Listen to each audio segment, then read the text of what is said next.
going to take information that you already know and arrange it in such a way that you can see for yourself whether or not you have been led astray by Satan. Okay, it's quite simple. God is God. Number one, all-powerful, all-knowing, all good, and all evil. However, he took his evil son, Satan, and cast him out because he didn't want evil being in the presence of the Lord. Then he took his other son, the only Son of God, to be made man, to show people the way to God.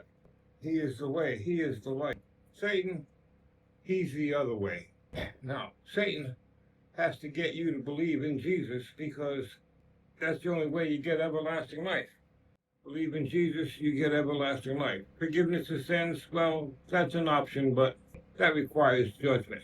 Whole different story. Well, no, it's the same story because Satan has these churches that turn you towards Jesus and love and worship and believe in him so you can get everlasting life.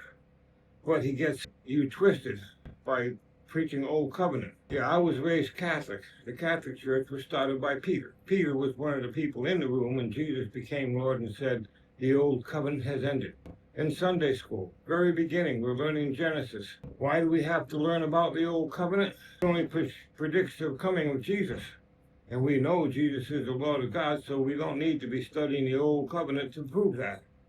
But it's also there, as we were told, to show things that Jesus changed when he became Lord. The elders went to God and said, hey, it's supposed to be an eye for an eye and a tooth for a tooth, but now Jesus is saying, turn the other cheek. What are we supposed to do? And God says, he's in charge now. What he says goes.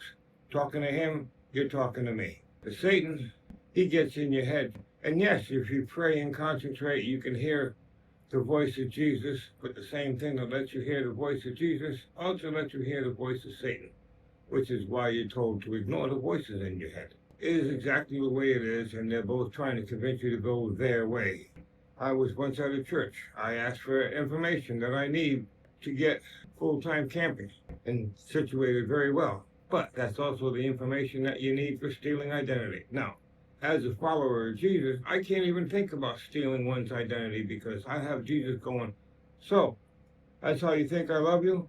And even if I wasn't a new covenant Christian and went with the old covenant, there's no lying, cheating, stealing, or coveting thy neighbor's ID. His fear of Satan stopped him from helping me. I told him about the horrifying experience, the abuse at the hands of my mother, to have me today living homeless in my trailer.